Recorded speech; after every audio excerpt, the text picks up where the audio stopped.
virtually for this Blockchain Netherlands meetup. Now, I don't know if you have seen the cryptocurrency prices rising today again, but well, last week I was at the doctor, and before he gave me medical advice, he actually asked me if he should buy Cardano. I have friends who don't even know how a computer works, but even asking me if they should buy Tezos. It's one big crazy hype again.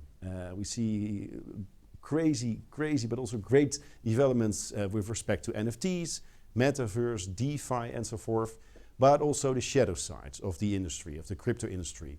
Pump and dump schemes. We see wash trading. We see a lot of things going wrong on a daily basis.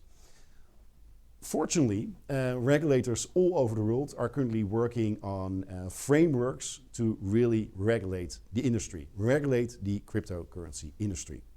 Well, I'm always proud of the European Union always taking the first steps when it comes to, for example, privacy regulations. But also now they're taking the first steps when it comes to the regulations for the cryptocurrency. And well, we're really keen on learning what is actually going on with the MICA regulation. What is it about? What will be the impacts of it?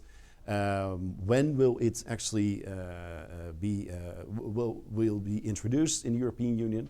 And for this, we're really excited to have, I think, one of the thought leaders when it comes to law and blockchain, Willem-Jan Smits, WatsonLaw.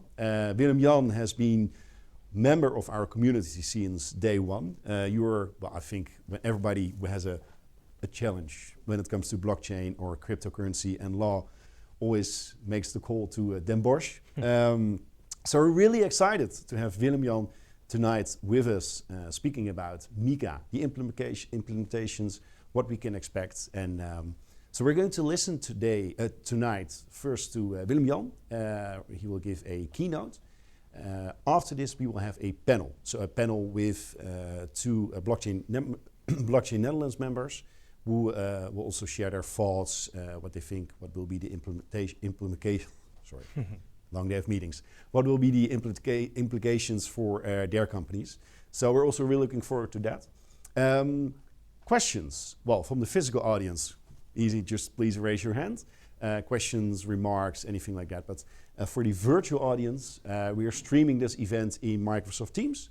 So if you have a question, remark, anything like that, please leave a message in the chat function, and it will end up here in the studio. And I'm happy to ask and discuss this with Willem-Jan and, of course, the panel. But for now, Willem-Jan, the stage is yours. Thank you, Cheers. Jan. We've said all this. Yes, welcome all, and thank you. Today here, my name is Willem-Jan Smits. I'm lawyer and co-founder of WatsonLaw, and we, on a daily basis, help people with complying with regulations. I'm going to talk to you today about the MICA regulations, markets in crypto asset regulation, and what it does, what it will mean for your company, for your business. And to kick off with this, it will change everything. MICA is the single most piece of legislation, important piece of legislation that the crypto industry will see in this decade, because it will completely regulate the industry. So, let's talk about what the situation is now, because the regulators, they tumble over each other to say that there is no regulation, that crypto is an unregulated market, and that there is currently no regulation in place. And of course, okay, thank you. There is no legislation in place, but of course there is. We all know AMLD5. It has been implemented in the Netherlands, and currently 25 companies are registered by DNB and are under supervision of DNB in the Netherlands. Furthermore, we've all seen the Binance case and what happened there, and that there is regulation in place for the crypto market. So if your token or if the things that you are doing are traditional financial instruments, then you are actually regulated under the traditional framework. And that's the big mistake that Binance made, is that they overplayed their hand and issued financial instruments on their platform, and they are seeing heavy scrutiny from regulators all over the world now. And that's also one of the reasons why DNB issued a warning towards them. Not only because of the AML regulation, but just because there is regulation for the crypto space. So what is it going to mean for companies in the Netherlands? Like I said, currently 25 are regulated, and I believe that 90% of all crypto companies will be regulated one way or the other under MICA. So let's kick it off. What was the motivation for the EU to issue MICA and come up with this new piece of legislation? Well, the first and the official reason was that it's part of the digital finance package. So a means for the EU to innovate finance and to stay leader on that front. And with this come 4 objectives, and it is to provide the sector with legal clarity, which is a good thing, of course, and with unified rules, meaning that everywhere in the EU the rules are the same when it comes to crypto. And furthermore, to replace the existing frameworks that are in a couple of member states. For instance, Malta has its own blockchain law. Estonia has its own blockchain law. And this will be replaced by one framework, which is MICA, throughout the EU. And the last one, and that is, in my opinion, by far the biggest one, and it's the reason why we are talking about MICA right now, and it was Facebook with other large companies issuing the Libra, or announcing the Libra, because it's not there yet, of course, currently called DM token. So to regulate stable coins, because that is exactly what the EU sees as an important issue and an important reason why this industry should be regulated. So, MICA as a regulation, what does it mean? In the EU we have 2 types of legislative instruments. The first one is the regulation, which is MICA, and the other one is a directive. And a regulation that works directly in each member state, which means that once MICA is in place, it will regulate every company in the EU. Versus a directive, which we all know from AMLD5, the AML directive, that has to be implemented in each member state, which means that you have 27 more or less the same regimes, but slightly different interpretations per member state. And people that are involved with crypto brokers currently know that it is a pain in the ass to register in each country and to work with 27 different regimes. So the good news is that MICA will be a regulation and will be the same in every member state, and truly opening the EU market for crypto parties. And then, of course, there is the current traditional legislation for financial instruments, and MICA will be on top of that, or apart from that, I should say.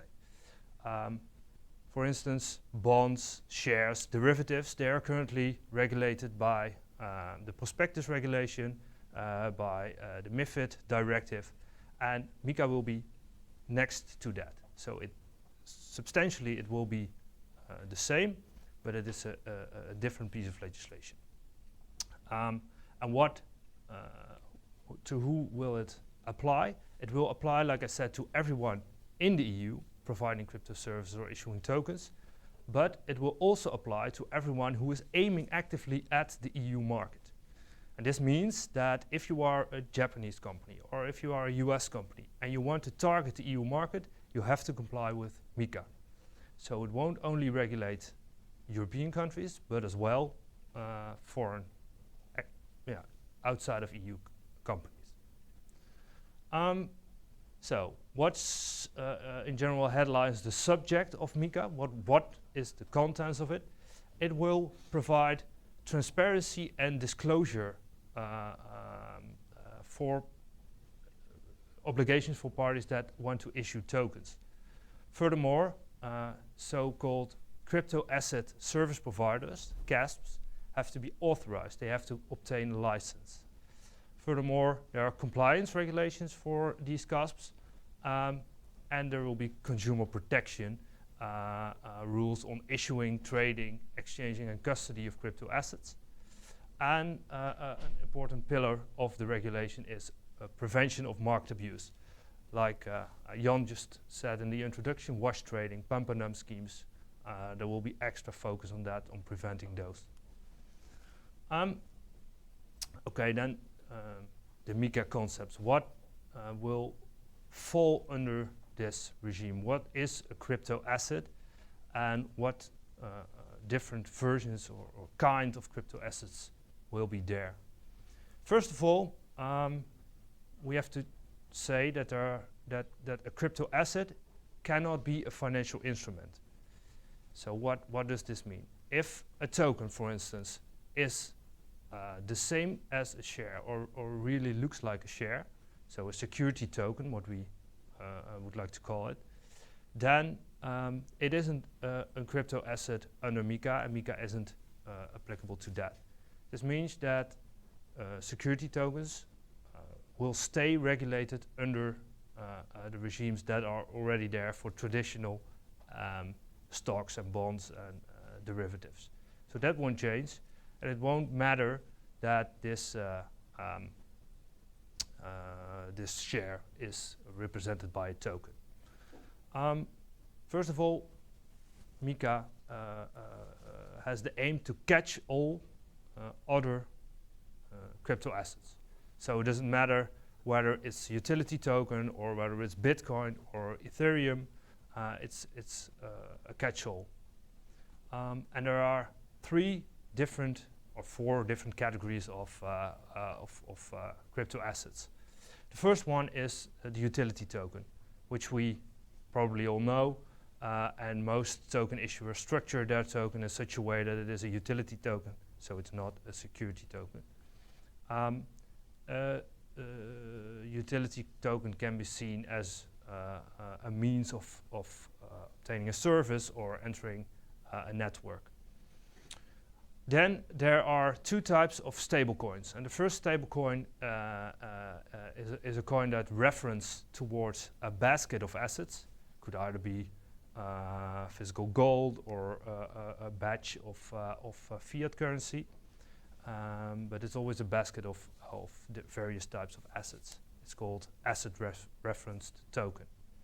And there is the other stablecoin that references its value towards fiat currency, for instance, euro or US dollar.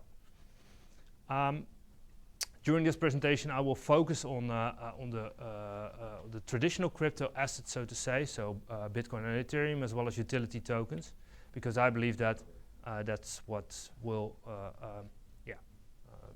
be the most of your business, whereas stablecoins are out of scope for today. It's a topic of its own, and that's quite tough regulation will be in place for that. So who are subject to MICA? First of all, it's the issuers of tokens, and there are 2 types, like I said, 2 types of issuers of tokens. That's first of all the catch-all category, as well as the utility, and there's the stablecoin issuers. And the catch-all utility token issuers are, the regime will be quite light, whereas for stablecoins the regime will be quite tough. And there's the 3rd category of subjects, and that is the crypto asset service providers. So that's basically everyone who touches crypto on a basis, so that can be a trading platform, or someone who's providing advice, or it's someone who exchanges. I'll go into that in a bit deeper. And on this slide I've put out every subject that there is, from light to strong in terms of regulation. So, to start with the issuance and listing of crypto assets. what will happen when MICA is played will be the following: that everyone issues a token, and again I'm talking about the control category here and the utility token. Everyone who wishes to issue a token should be incorporated in one way or another. Doesn't necessarily have to be in the EU, but there should be a legal entity issuing these tokens. This also goes for DEXs and DAOs. So if a DAO wants to issue a token and aim this token or promote this token in the EU, then this DAO should be incorporated in a legal entity anywhere in the world. And if a DEX wants to list crypto assets or will list tokens, then it has to be a legal entity as well. Furthermore, anyone who has the aim of issuing a token has to draw up a white paper. Obviously, that's common practice now, but it will be a regulated type of white paper. So there is regulation on what it should look like, what risk warnings that should be in there, and what the contents of this white paper is. One could see it as a prospectus light. It's definitely not as tough as a prospectus under the prospectus regulation, but it is a regulated document. This has to be drawn up, it has to be published on the website of the issuer, and it has to be registered with the local supervisor. In our case, that's AFM. This goes if an issuer wants to offer the tokens to less than 150 retail investors per member state, and if it wants to raise more than $1 million, €1 million per 12 months. There are some exceptions there. No white paper has to be drawn up if the tokens are offered for free. For mining, also not required. And there's an interesting thing, and that's for NFTs. There's an exemption for NFTs as well. When the draft of MICA was drawn up, this NFT hype wasn't there yet, so this might change due to what we are seeing in the current markets now. What is important to say about the white paper is that it doesn't have to be approved by the regulator. It has to be sent up front. It doesn't have to be approved, but on the basis of the content of the white paper, the regulator, so AFM, can prohibit the issuance and the promotion. And I expect that in practice, this will mean that AFM is going, not formally, but has an informal approval right. Furthermore, if you want to issue a token or if you want to list your token on a regulated EU exchange, then you have to obtain a legal opinion about the qualification of this token, because the token cannot be a financial instrument. So it cannot be a share in the company or a derivative. Another thing that's probably quite impactful is that the investor has a 14-day right of withdrawal, which can be compared with the right of withdrawal or the rights to annul an online buy. And the most important thing that is going to change under MICA is that an issuer of a token or a company that wants to list its token on a regulated exchange, that this company and its management board will be liable for damages if there is a misleading white paper. So if the white paper isn't complete, or if the information in the white paper is misleading, then the board of directors, as well as the company, can be held liable. What we currently in those contracts see is that all liability is excluded, but under MICA, when MICA exists there, those contractual clauses will be void. Thanks, Camille. was thinking about the Dutch verb, but it's void indeed.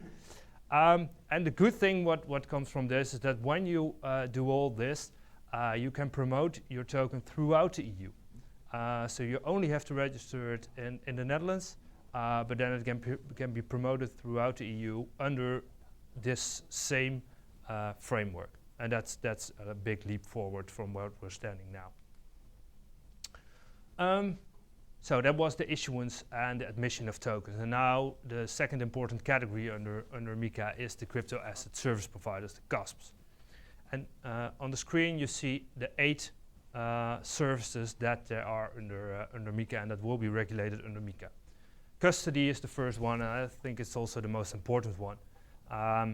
Currently, obviously, custody is regulated under AML D5. One has to register with DNB, but there is no conduct supervision, which means that the supervision currently only sees at the AML prevention and not on the entire business. That will come under MICA. Furthermore, trading platforms will be regulated, and there's also crypto versus crypto. So not only crypto versus fiat, but also crypto. And the same goes for both exchanges. So exchange service between crypto and exchange service between crypto and fiat will be regulated. The difference between the trading platform and an exchange, I can imagine that there's a bit of doubt there. The difference between those two is that an exchange buys and sells the crypto to you, whereas a trading platform provides basically a means of 2 investors to trade with each other. So you're not trading with the exchange there. Then execution of order, reception and transmission of orders, speaks for itself, I believe, and then placing, that's basically the primary market. So if you as a service help people that issue tokens to sell them and place them with investors, then you are placing those things. Currently that's not regulated, but will be regulated under MICA. And then the last one is investment advice. If you advise on buying or selling crypto, that will be regulated and you will need a license for that. If we look at this list, then we see that it's highly comparable with the list of companies that are currently regulated under MiFID if they are doing, if they are providing services for financial instruments. But one category or 2 categories are not regulated here under MICA and that really step out. And that's asset management, so what we call in Dutch vermogensbeheer. That is, if you are providing vermogensbeheer asset management for shares or for bonds, mainly shares, that is a licensable event, but under MICA it won't be licensable. So that's, I don't know whether it's a mistake but it's a gap that we're seeing. And the second one is dealing on own account. That's also not licensable under MICA, and what you can see under that, it is market making. So professional market makers under the first version of MICA won't be regulated. So what's this regulation about? First of all, CASPs have to obtain authorization. So this means they have to obtain a license from in the Netherlands AFM. And before they can do that, they have to set up shop. So they have to incorporate a legal entity in the in the EU. It is not, you are not allowed to provide the services on the list I just shown in the EU without a legal entity here and without a license. So what's further to say for the license is that the board of directors of an authorized company have to be assessed by the regulator, which means that the regulator will look into the past of this person, whether there are financial antecedents, and whether this person is fit for the job, so has enough experience and knowledge to properly provide guidance to this company and direct the company. That's quite impactful because it means that a company should have experienced directors. Furthermore, if such a company will be acquired by another company, partial of or in full, then it has to gain approval from the regulator. So that's what we're seeing for other companies now as well, and that will be in place in MICA. Then the large advantage that this regulation will bring, again, is an EU passport. That what is currently highly missing under the AML directive will be there under MICA. So this means that if you obtain a license in the Netherlands, then you will be allowed to provide your services throughout the EU without obtaining a license in any other member state. That's a really large advantage. What else is needed for you to set up a company under MICA? There is an obligation of capital requirements, which basically means that you have to have tier 1 capital. What's this? Most of the time it's share capital. There are 3 different classes depending on how risky in terms of from a client perspective the business is. So we have the first class is 50k, second class custody. When you're actually holding assets for your clients, then it's substantially higher. It's 125,000 euros, and the most large ones are the trading platforms and the exchanges. They have to have quite some capital to start with, and they have to maintain this capital. So they cannot. It's not like we knew under the BV that you could issue it once and then get it out again. No, it has to be in place there as long as you are regulated and as long as you are using this license.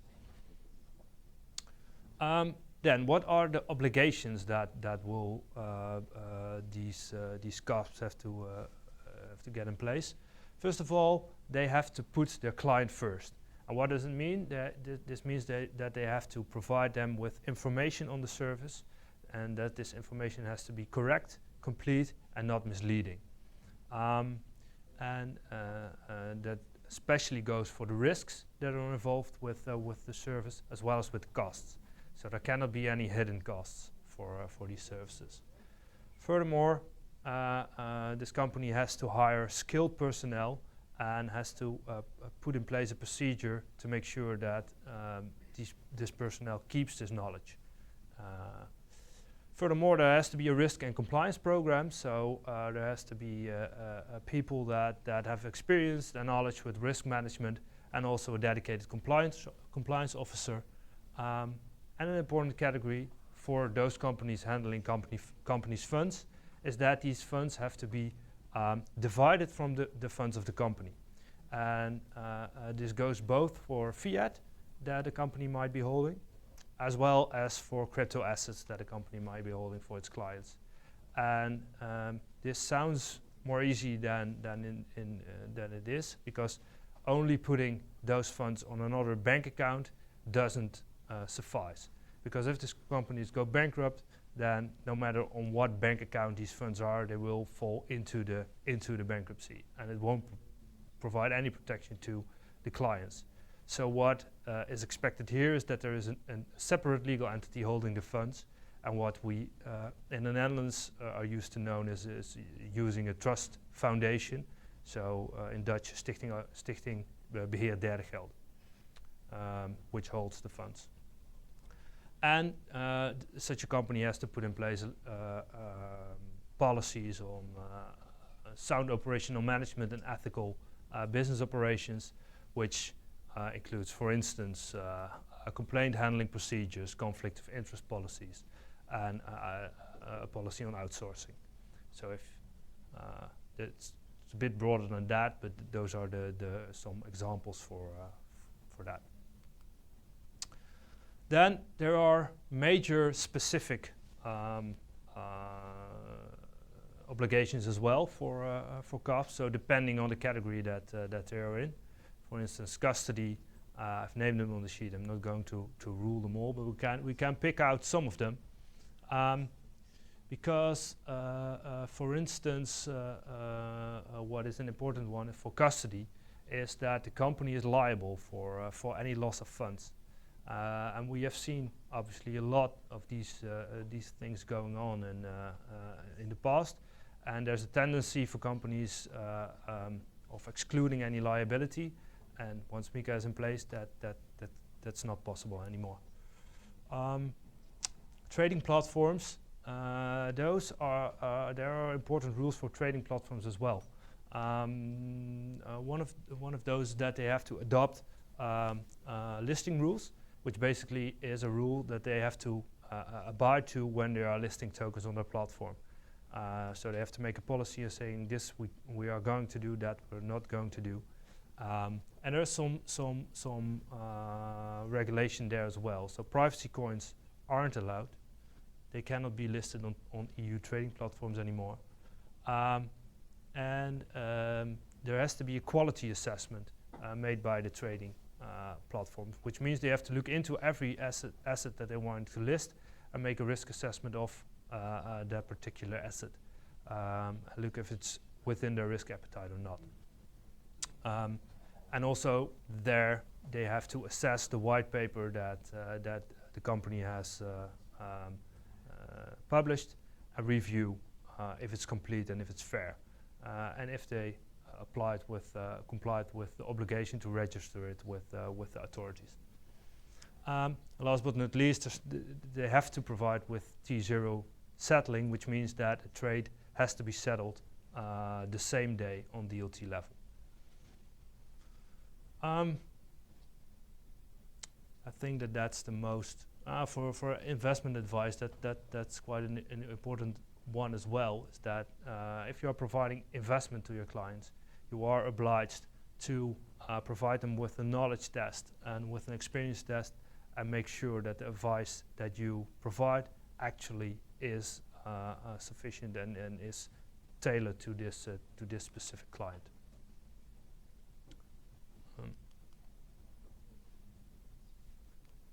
Can I have the next slide, please?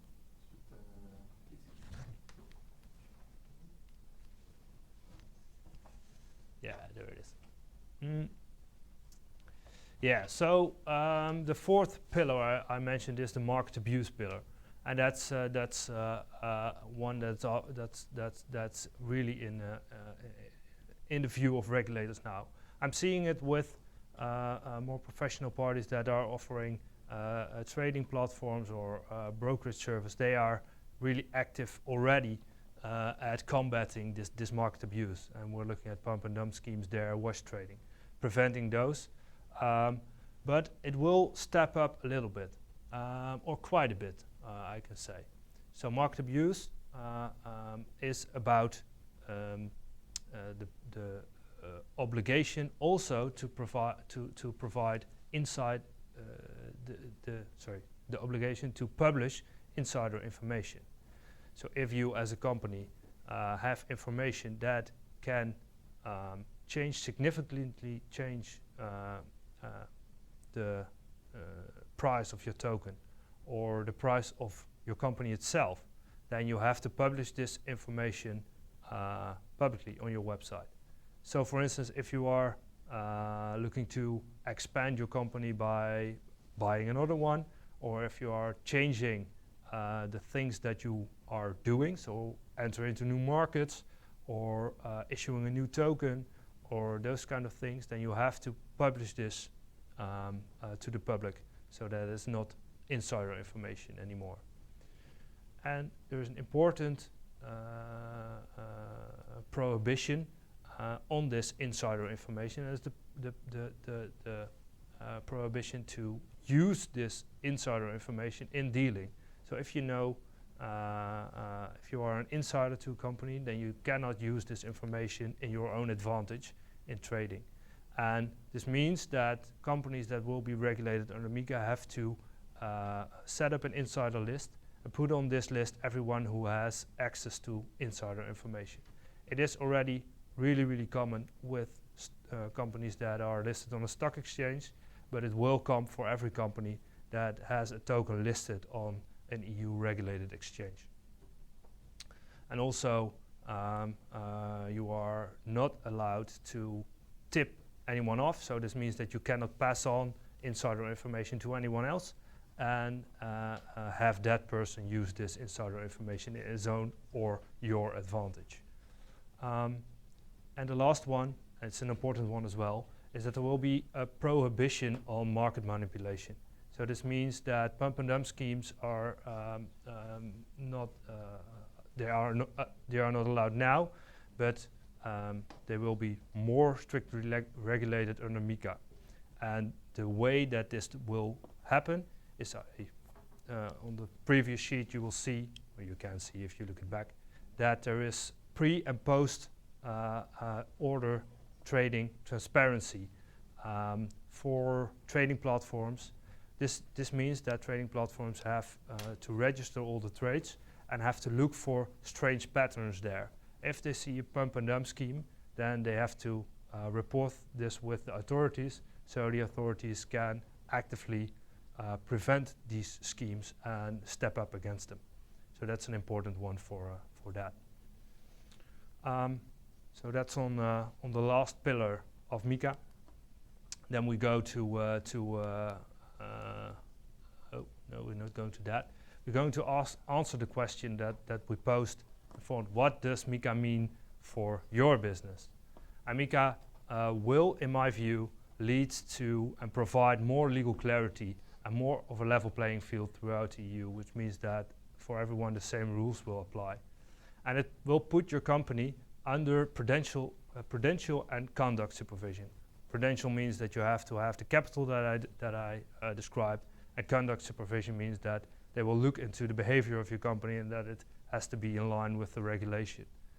But as a gain from that, it will open the entire EU market for you. You will be able to have clients and offer your token and get listed on exchanges throughout the EU. And it will introduce new players to the market. So MICA will definitely lead to family offices feeling comfortable of investing in crypto assets. It will lead to banks feeling comfortable to buy custody companies or start custody companies for crypto assets. It will lead to stock exchanges entering this market. So it will change everything. And MICA will also make your business a better acquisition target.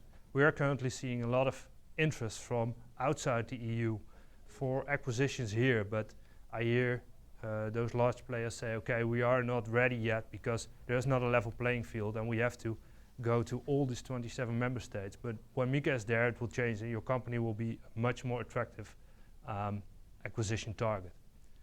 And last of all, MICA will be followed by MICA 2, because what we see now is just the tip of the iceberg of regulation if you compare it to regulation on financial instruments. And we have to prepare ourselves for getting MICA done, and then regulators will step up the pace and we have to step up the pace as well. Thank you.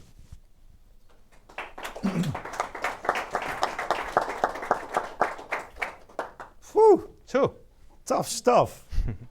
Still happy that I chose finance in the university. It's I have so many questions, and I saw so many questions flowing by. Actually, also in the chat. But let me start first, of course, with our physical audience. You came all the way here to Eindhoven, so please prepare your questions.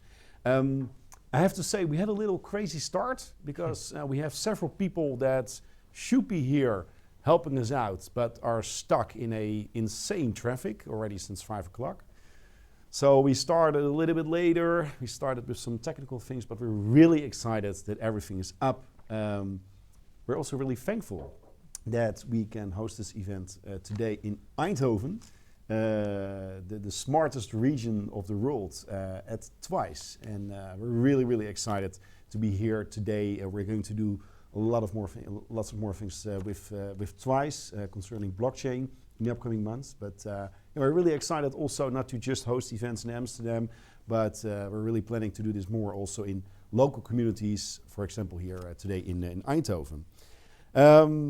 First question, because there were a few questions about the slides and the things that you were saying, is that there will be a recording. There will be a recording of this event, and we will place it at our public YouTube channel. So you can watch everything back. And we will, of course, also share all the details of Willem-Jan. So you can send him an email if you have any questions from your company. It's on the last slide. It's on the last slide. We will share all the information. Now, let me start. Are there any questions from the physical audience already? Please. Well, all right, let me start with the high level one actually. What are the timelines of Mika? Yeah, so let me repeat the question for the people at home. The question is, what are the timelines? So I guess the implementation timeline. Yeah, the timeline is that there is a draft now. It's currently under EU law process. It is expected anywhere between 2022 and 2024. So since you mentioned it is draft, so there is still like room for, let's say, amendments. Revisions and that kind of stuff. There is room for that, yes, that's correct. But keep in mind that this is a regulation, like I said, so it won't have to be implemented afterwards. So once it's there, it's there. But that's a 4-year timeline. So just like, when will this be implemented? When do you think? Is it like 2 years? Is it 5 years? What's? I think it will be there shortly after 2022. Okay, sure. Okay, so next year will be revision phase and implementation. Okay, that's faster than I would expect from the EU, like regulation-wise. Yeah. Okay, 1 more year. Interesting. Okay, any more questions? Please. Well, there were some things that were now become obligated, but given that censorship resistance is one of blockchain's main selling points, how would enforcement on those obligations and requirements on people actually look like? Okay, so the question for the people at home is like, if we look to the nature of blockchain, it's of course censorship resistance and so forth. So when we look to the enforcement of the law, how will this actually work out? So yeah. Yeah, that's a really good question. Blockchain itself isn't regulated. The people using it will be regulated. So in my view, the technology itself is a basement layer that remains the same, but the people using it, they will be regulated and they will have the responsibility to comply with the rules, which also means, for instance, trading platforms are not allowed to list all the crypto assets that are out there. Does that answer your question? Partly. Because if someone just goes rogue and starts a DEX without without complying at all, what prevents someone else to just use that DEX then? Or with that, because I don't think that's prohibited. Okay, that's the question was, well, what will happen if someone just started up DEX? That's the first question. The second one is, what will happen if someone uses that DEX? That really depends on how you do it. A truly DEX can be out there. So if someone just uses and publishes open source software that is used by people, that, in my opinion, cannot be prohibited, and under MICA it won't be prohibited. But as soon as there is a team behind it that, you know, promotes it, etc., then there has to be a legal entity, and if this team doesn't get this legal entity and doesn't obtain a license, then the regulator can go after them. Okay, but that's of course the formal story. But if we look, for example, to it's incredible to see how fast DEXs like Uniswap, PancakeSwap, etc. Have gained like market cap, right? They're now even larger as like the centralized exchanges. And I guess they just don't care. I don't see, I'm really curious, like from a regulatory perspective, do you see DEXs, for example, actually moving to the EU or having an office in the EU? If we now already see most of them going to the British Virgin Islands, for example, Shapeshift actually transforming into a DEX to prevent all the regulatory stuff. Do you see this happening? Because yeah, definitely. Because I think that's a process of many years. But what we saw happening with Binance, that would happen to those parties as well. Binance was the rogue party, of course, that just did what they did until they entered this financial market derivative stuff, and then regulators stepped up. And they cannot only step up towards the team, but they can also use the powers to block basically the channels that such a project uses. For instance, the traditional banking, PSPs, etc. And that's what Binance sees now. And if you look at the American situation that you describe, the SEC has those platforms in their crosshairs. Not really very detailed knowledge of the American market, but what we see there is that Gary Gensler, the SEC, he already warned those parties, comply now or we will shut you down. And that I believe that's going to happen. Yeah, I believe them as well, especially the US. Now, there's tons of questions also from the virtual audience. Many thanks for your questions as well. How is this going to work with a DAO? You know, just a string of codes. Like, you know, should they have an entity? Very good question. Yeah. The same for DAO goes as for DEX. As soon as it's, as long as it's just code and it is open source and it's put out there by someone and used by people, then there is no aiming at markets. There is no centralized point. But as soon as it's decentralized in name only, then regulators will, in my view, step up, and then there will be the obligation to use a legal entity. And it can be decentralized still in terms of people using it, in terms of governance, but there has to be a centralized legal entity under MICA. Yeah, but under MICA, of course, because if they still are accessible, you know, in the global sphere, like, you know, will this ever happen? So I can see that the regulation is there and that it will work for the centralized parties, but I'm really curious if this will actually stimulate decentralized parties actually to register, or if they just look at the regulation and think like, yeah, sure, whatever. Yeah, that's something we have to wait, but I believe that if you, for instance, also look at the American situation where in one of the states there is legislation in place for DAOs who can set up shop there and have a tailored legal entity for such a thing. That may come here as well. But I believe that in terms that in time that will come under regulation as well. No, and I totally agree with you on the fact that with this regulation we see all the bigger institutions, family offices actually entering the scene. So like most of these organizations will comply because they also want all the big money flowing in. So I can also see from that perspective that people or organizations will actually comply. So let me check if there's more questions flowing in from the virtual audience. Curious if there are people here from the physical audience with some remaining questions, please. Can you come a little bit here? Yeah, many thanks. I was curious about, are there any regulations being talked about in the lending sphere? We've seen a lot of options coming in, not only in DeFi, but also centralized organizations that are offering lending products.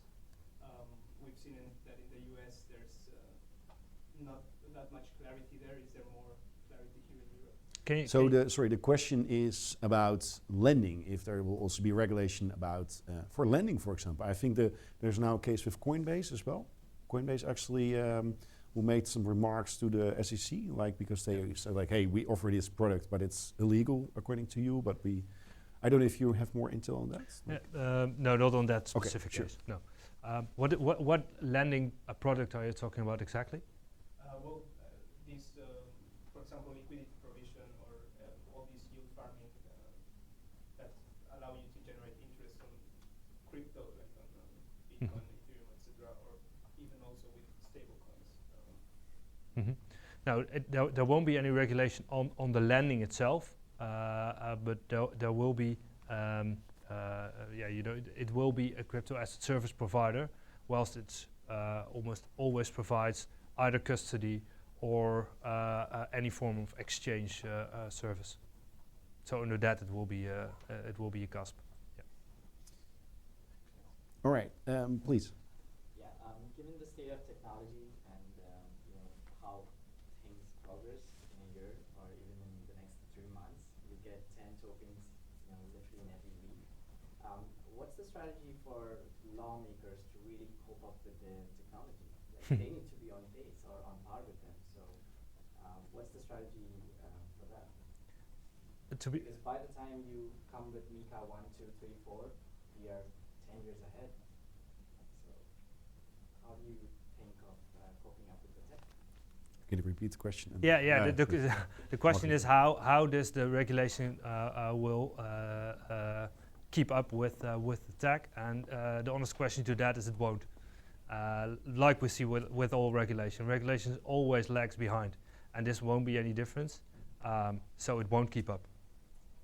There's a lot of research about this pacing problem, that there's always this gap, and governments, they also indicate that they will never actually, be on the forefront. It's impossible. So now I see the questions from the virtual audience. I see questions about stake pools, about stable coins, and so forth. I will bring them to the panel, but we're now slowly entering the panel because we also have, it's our next program item. So Willem-Jan, can I invite you to have a seat over here? And I think we have more people actually entering. I'll wait a few seconds. Egbert, is Egbert with us? Egbert. Yes, I am. I am. Great to see you. Can you hear me? Yeah, Christian? Can you also join us? Microphone. Wonderful. Now, while we are setting up the panel, because it will be a mix, also a hybrid panel, people we have people here in the audience as well. So it will be a hybrid panel. But while we are setting up, let me shortly introduce the panelists. Of course, Willem-Jan, well, you've heard him already. Joining us from a first perspective is Egbert Krop. Egbert is CFO of Icoinic. Yeah, and Icoinic is one of the most iconic companies I know when it comes to cryptocurrency. I know you guys already for since 2015 when you started at the Euronext, at the Amsterdam Stock Exchange. I think, you're doing an insanely job with all your activities and promotion and so forth. So I'm really curious what is next for Icoinic. Egbert, maybe you can give a short introduction. What's going on with Icoinic? What is next? I heard you launched a new fund. You're busy with expanding the team, expanding actually quite rapid. Oh, there's a kid actually. Yeah, Egbert. I see that you were paying attention. We're yeah. growing a lot. I just asked my kids to shut up, actually. All right. That's. We're doing really well. Obviously, we're investment funds doing high frequency trading, so pretty happy that at least your view is that market making is not in scope. I do want to make a small correction on the introduction because you said there are 25 companies, crypto companies that are actually regulated. I think they're registered, and I think we are actually one of them which doesn't have a DAV registration but have an AFM registration, or at least since 2010. I think there are more registered parties in crypto nowadays. We're a crypto fund. Markets have been in our favor, so we're doing quite well. We're reached our team to around 16 people and grown quite substantially. We've seen a lot of movement in the markets and a lot of professionalism coming to the markets. And actually we are quite happy and always have been a big advocate of more regulation for the crypto markets, as we believe that to have a sound crypto sector, we need regulated parties, because otherwise people will remain to see crypto as cowboys, and like you said, Jan, and also what does it bring to your business? I think it will bring the traditional finance, the traditional world closer to crypto in the end. So we're a big advocate, and we're actually quite happy that Mika is coming. Now, it's really interesting what you mentioned, Egbert. I'm curious, when we look, for example, to exchanges, we see, of course, that, well, the cases with Dutch exchanges and brokers versus Binance, for example, you see the unfair competition. Is this also for Icoinic the case with like companies operating from Malta or from the British Virgin Islands or anything like that are now giving unfair competition to Icoinic, or is it not the case with your fund? Well, I think that professional parties tend to look further than just having.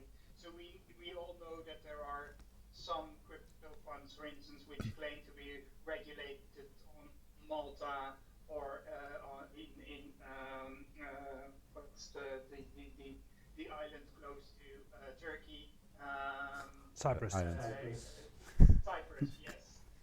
So, but we see a lot of parties that actually say, well, it's nice that they are there, but we'd rather have a party that's maybe not regulated, but from a more trustworthy company like the Netherlands. So we definitely think that it will improve once MICA comes and we get more regulation in the Netherlands, because especially the professional parties tend to look further than just having a license. They also look at where you're domiciled. All right. Now let's pause this discussion for a second, because let's first introduce our second member of the panel, Christian. Next exchange. PayAccept, please. Can you give a short introduction about yourself? I'm a founder of PayAccept. We started it last year with a token sale and with an ID to develop a mobile payment service provider, which will execute directly on the blockchain. So, in simple, we just launched a mobile wallet application. And we're going to launch that next month. We also follow as a startup all the regulations. When I hear from that last year, we were also in the process. From MICA or the Dutch No, regulation? the Dutch National Bank. To apply for that, but do you have a license? No, we did the registration, and they say also, okay, if you do fiat money, and you do also give the private keys to your customers, then you don't need to regulate. So we're just in the gray area, but with MICA it will be a difficult job for us to see what we must do to set up the whole regulation for our company. Yeah. Especially when we launch next month, we can launch because now it's possible, but for next year we must really think about to become regulated. And a perfect timing, I guess, now to launch. Yeah, yes, exactly. Now I'm curious to learn, because Willem-Jan already mentioned this in his keynote, the bigger companies, the bigger institutions, banks and so forth.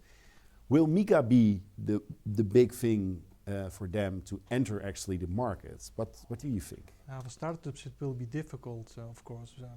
And especially, I think you see that also now that they will tokenize company shares, or new companies are looking for funding, and this could be a good alternative way to get finance from the blockchain. If you run a token sale and you do it on a right launchpad, and you have a good idea, then you can get money from investors. It's really easy at the moment.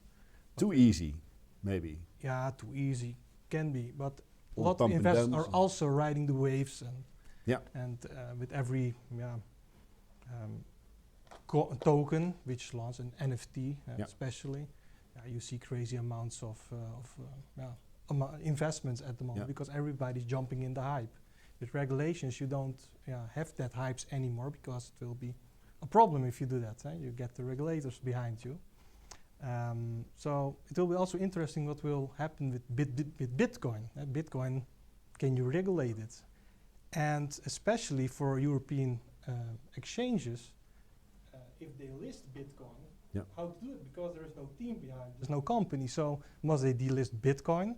I don't know. So Jan, how is it? That's an excellent view, and that's also as we say in Dutch, the elephant in the room. Bitcoin is just out there. It's not regulatable anymore. You cannot prohibit it, and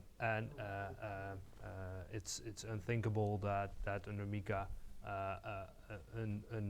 a regulated company cannot list Bitcoin. So it will be possible. But if you look at the regulation, how it's designed now, very strictly, then you are right, and it won't be possible.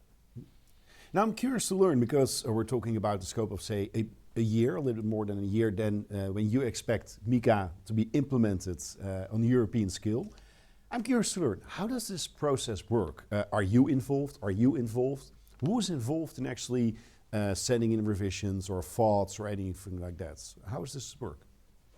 Yeah, it's a European legislative process, like we know in the Netherlands as well, but it's at a much larger distance, of course. There was an opportunity for market parties and for national regulators to comment on the draft. That period was closed at the beginning of this year. There were quite some comments on it, and the regulators now working on adapting the draft towards or with those comments in mind. And what were the most intriguing, the most important comments that you saw flowing by? Yeah, that's exactly the topics that we are discussing now. It's obviously the decentralized parties. How does MICA hook into indexes? How does it hook into DAOs? But also, what is a crypto asset exactly? Those topics. Yeah, interesting. Egbert, I'm curious. Icoinic, I know that you guys are you were there from the beginning. Are you also involved in this process? Have you also contributed to I don't know, updates or revision requests or anything like that? No, not yet. So we're very limitedly impacted. So we're more aiming towards getting licensed under AIFMD, which is the fund regulations. So we're looking towards other regulatory frameworks other than MICA. So we're not necessarily directly impacted, but MICA will help us a lot if we look towards custodians becoming regulated and other parties becoming regulated, so we have more chances of convincing the regulators of actually giving us licenses, because the parties that we are cooperating with are also regulated.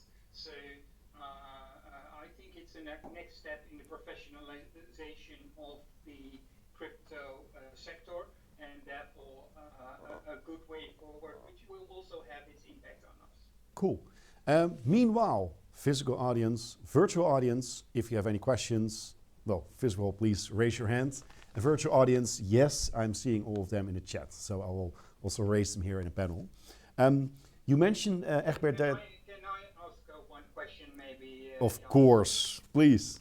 Yes. So I was looking, you said that there will be a level playing field. Do you expect any gold plating on local levels, or will also all the technical standards be the same? Yeah, that's a good question. Gold plating means that the member state tops up the EU regulation. This regulation, it's maximum harmonization. That's the intention. It's in the regulation, and this means that member states cannot do more, but also cannot do less, but also cannot do more. So the aim is really a level playing field. And if a country does more, then a market party can step up there and oppose to the local regulation. So there may be nuanced gold plating, but I don't expect any real top-ups on this. Well, also in the Netherlands, with Minister Hoekstra constantly being the best child, first child of the class. I'm not sure. We'll see, but we'll see. Yeah, it doesn't have to be implemented, so there won't be there won't be a Dutch MICA law. That's a good thing. No, that's true. That's true. I'm curious to learn. I don't know if you heard, of course, the presentation. If you would get like this magic stick and you would like cancel out one thing that is actually affecting your company or companies, I'm curious to learn what would be the one thing that you would really love to just cancel out, remove from this legislation. Almost everything what MICA is presenting, Is that true? So you I rather think don't if you look at the Dutch regulation, it's not so bad if you are becoming a startup and you do nothing with fiat and do it with professional parties, which do all the regulations. It's okay, so we can make a match and can do your business. But if you issue a token next year, then it's a problem. You must have all paperwork to do that. So innovation in Europe will be totally gone. People don't see that anymore as an alternative finance way. So, yeah, it will be. I don't know what will happen with the market.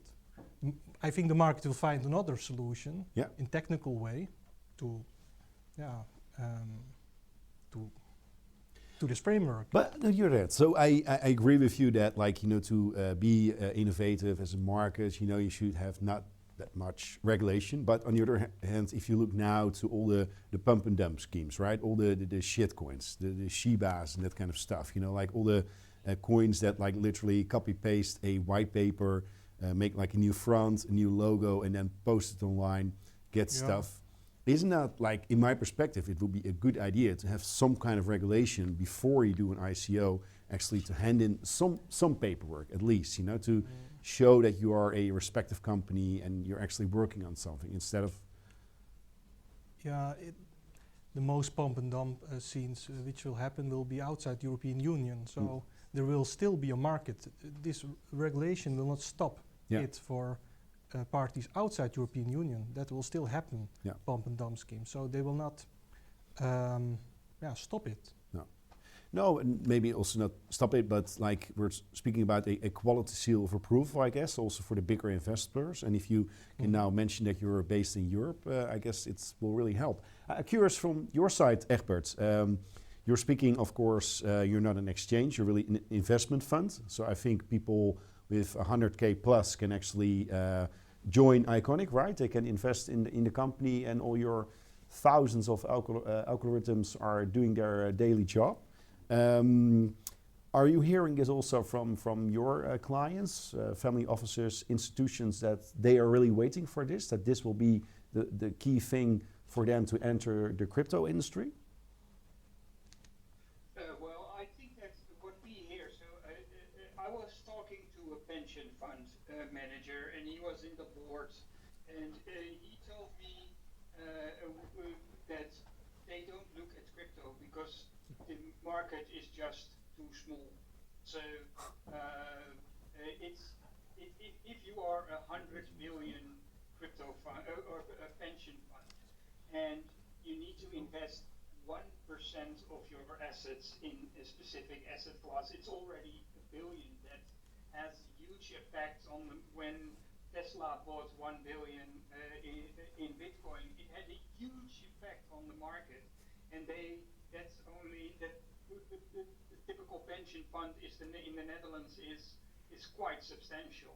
So to actually have pension funds move in, they cannot be their own self-fulfilling prophecy. So they say we need the market to be bigger to actually invest, and the only way to get bigger as crypto market is to get more regulation, because the big money will not step in if there is pump and dump, if there is market manipulation, if there are no controls on who does what, if there's no party to go to where you can go to if your money is actually lost.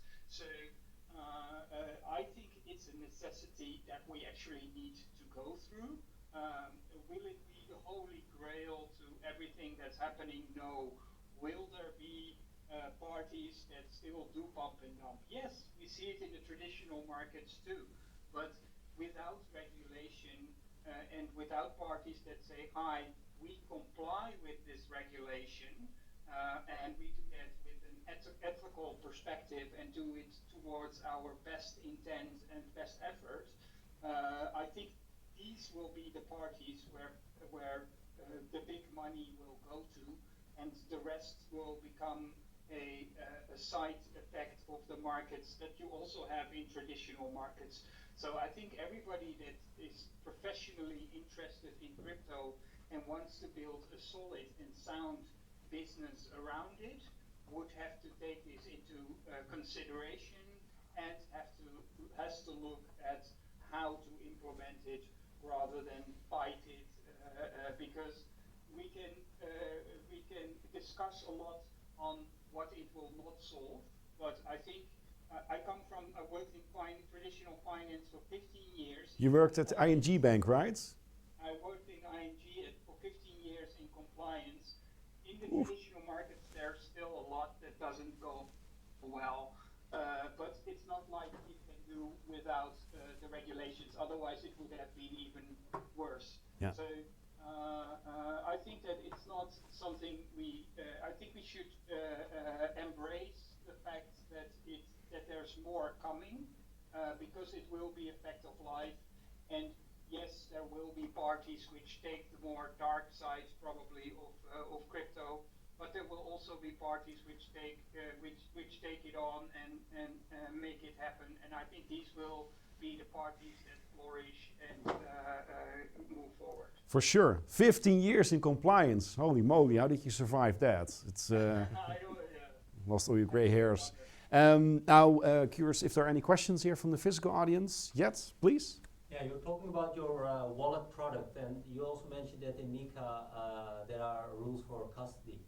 So a very specific question is about these offering of non-custodial wallets. Any insights how that will be under the MICA? Yeah, the approach will be this. Sorry, maybe we can first repeat the question, and then maybe a short explanation for those who are like noobs who say like, I know what blockchain means, but like custodial wallet, maybe. Yeah, Scott asked the question how non-custodial wallets will be treated under MICA in terms of custody. A non-custodial wallet? Non-custodial wallet is the wallet where you hold your private keys yourself, whereas on the other hand, a custodial wallet, then there's a party holding the keys for you.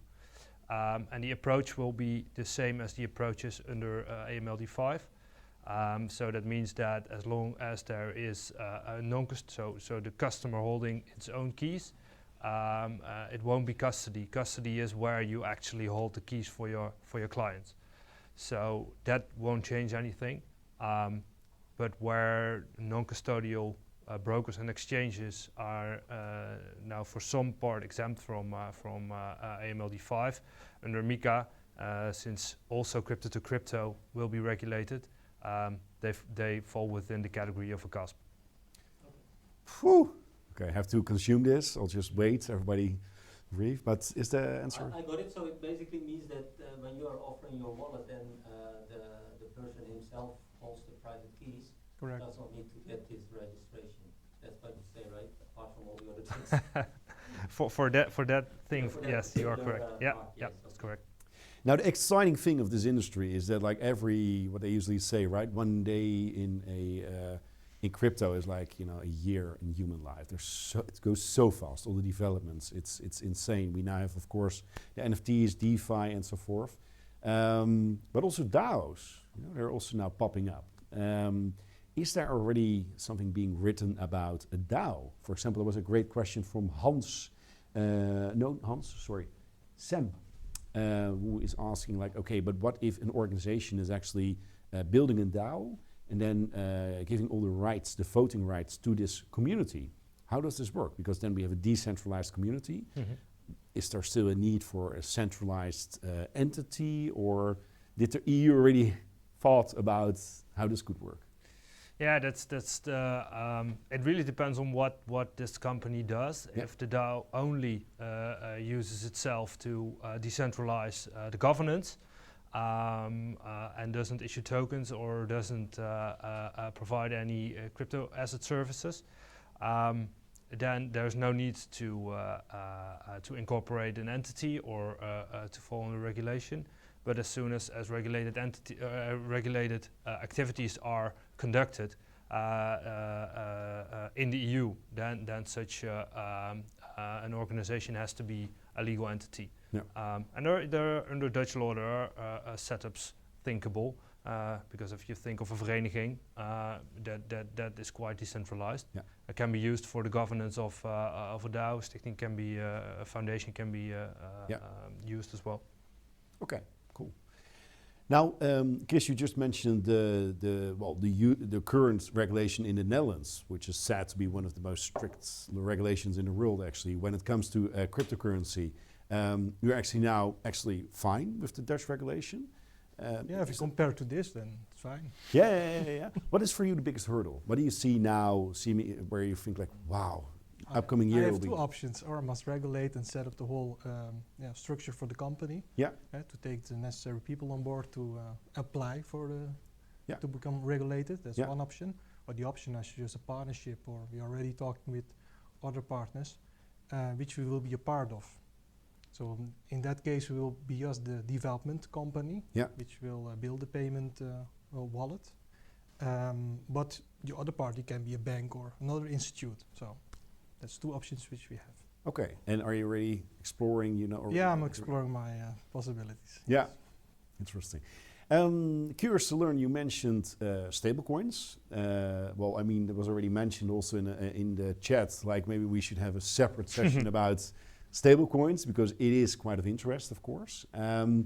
What is the one big thing where you're like, wow, this is like totally different. This is next level compared what's, I mean, it will also be included in MICA, but why did you not discuss it today? What is so comprehensive? What is so impactful that you didn't mention it today, actually?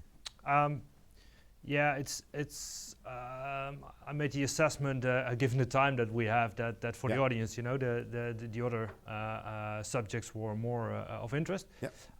It is comparable with what I've been discussing for just normal tokens or utility tokens, but there will be a licensing obligation for companies issuing a stable coin.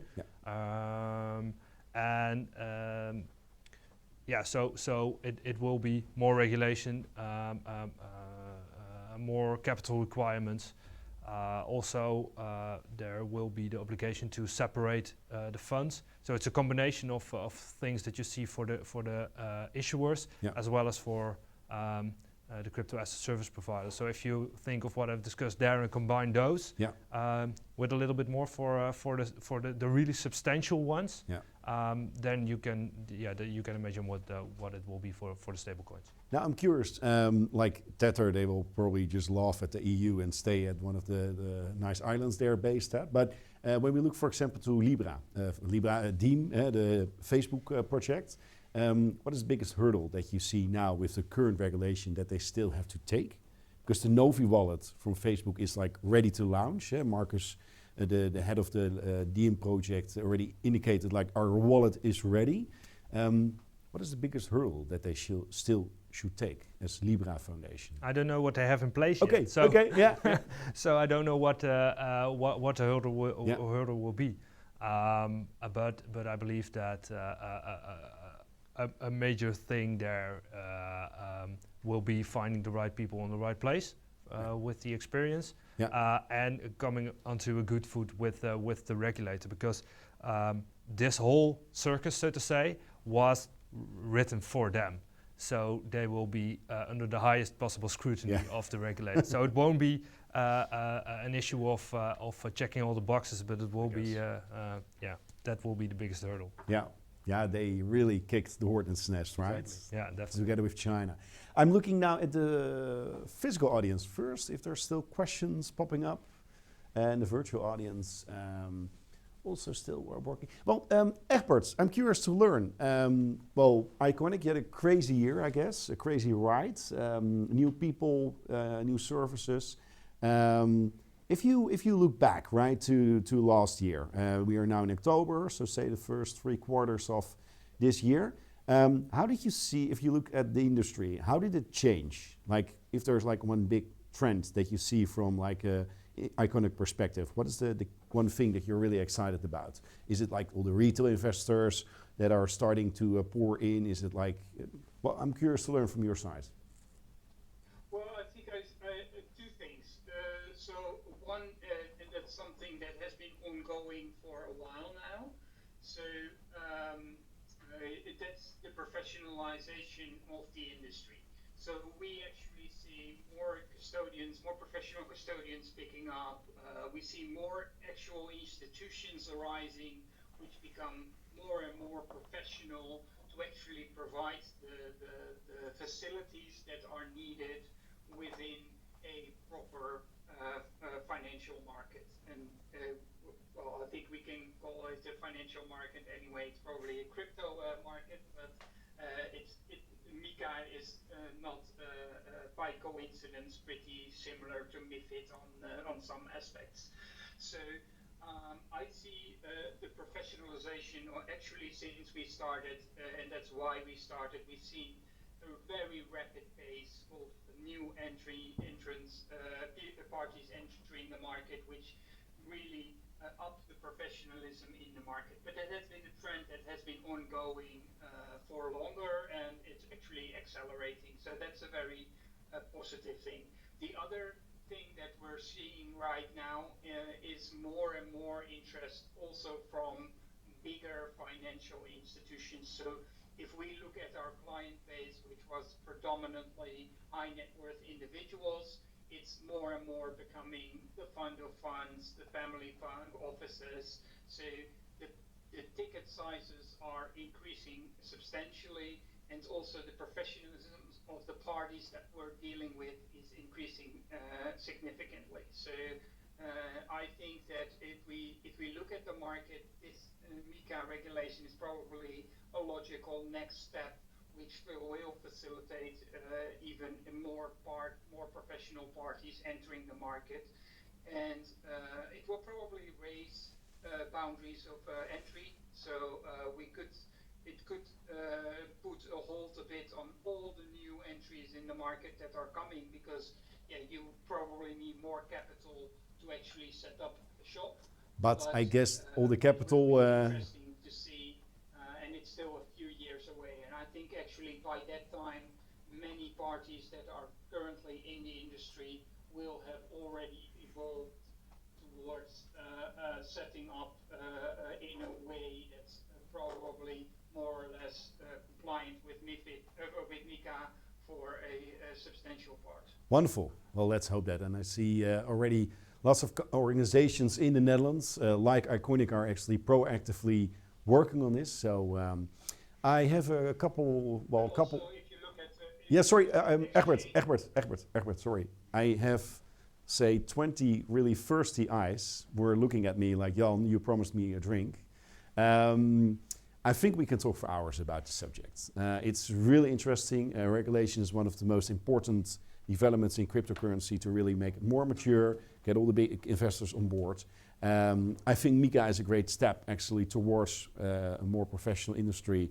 And we're really thankful actually that today we could host this event here at Twice with, well, first of all, you, Willem-Jan. We're really, really thankful for making up the time, really coming here and give your thoughts about the MICA implementation. Really, I mean, it's like next year will be all about all the revisions and all the next steps that will be taking place. So we hope we can invite you back.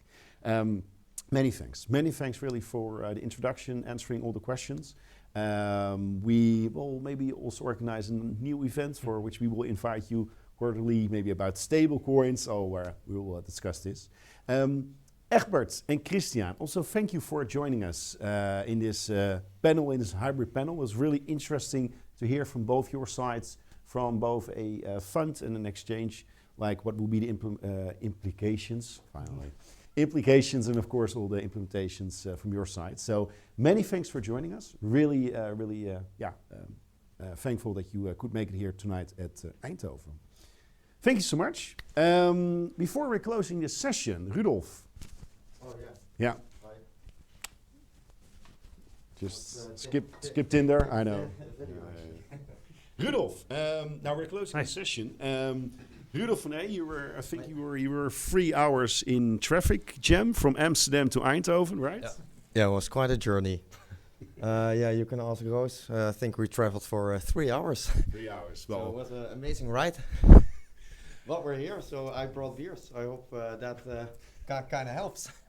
Sorry, yeah. Rudolf, really thankful. Rudolf van Ey, my dear friend, fellow board member of Blockchain Netherlands. Really great that you made it here from from Amsterdam, and also for the drinks, usually the most important part of this event.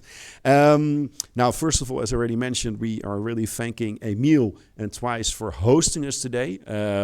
Really thankful that we could make use of this studio. We are a non-profit foundation, so we're always really thankful for organizations like you hosting us, making these meetups happen. Before we're leaving also the virtual audience, so Rudolf, what is next? We have some great new developments coming up, right, with Blockchain Netherlands? Yeah, for sure. I would like to point out two. One of them is the blockchain research that we're conducting. So we're basically creating an overview of what kind of startups, how they were funded, and what areas are they active. Diversity levels of the teams, of course, a hot topic these days.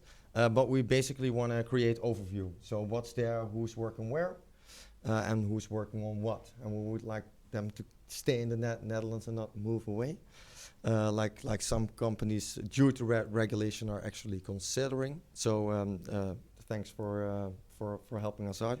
And it's maybe also important to mention for the research, we are collaborating with the bigger partners in the Netherlands, EY, TechLeap, and so forth, really to making sure this research is happening. And I think also the great thing of our foundation, we are the oldest blockchain foundation in the Netherlands, and we're also working actually with regulators, with more important politicians, etc., on the impact of these regulations. So really talking with them, like, what could they change or anything like that, right? We also had this conversation just, I think, a couple months ago, also with members of the parliament in the Netherlands. So when will the research be published? So we're going to share the first data points and first publications during the Dutch Blockchain Week, which will take place early in December. This year? Still this year. Yeah. And the thing is, we're going to organize it decentralized, as in multiple blockchain hubs throughout the Netherlands. We'll make sure that the events take place, people can get involved in blockchain and crypto, and of course, we will run a studio from Amsterdam. Cool. So Dutch Blockchain Week. Welcome. Yeah, start of December, and we will also, of course, organize more of these hybrid events. I think we're really happy that we can all join again also in a physical way. So we'll make it a hybrid way every event, I guess. So next event, Dutch Blockchain Week, and we'll also look for more meetups, maybe about stable coins, there's so many exciting topics. Anything more to share, or time for beer? Thanks for coming, and let's grab a beer. I think we're all quite up for that. At least I am. Yeah. You have to drive back to Amsterdam. You have to drive back.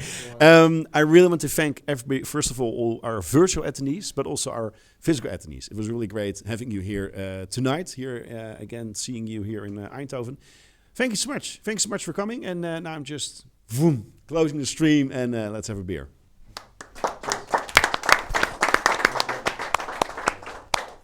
Very good.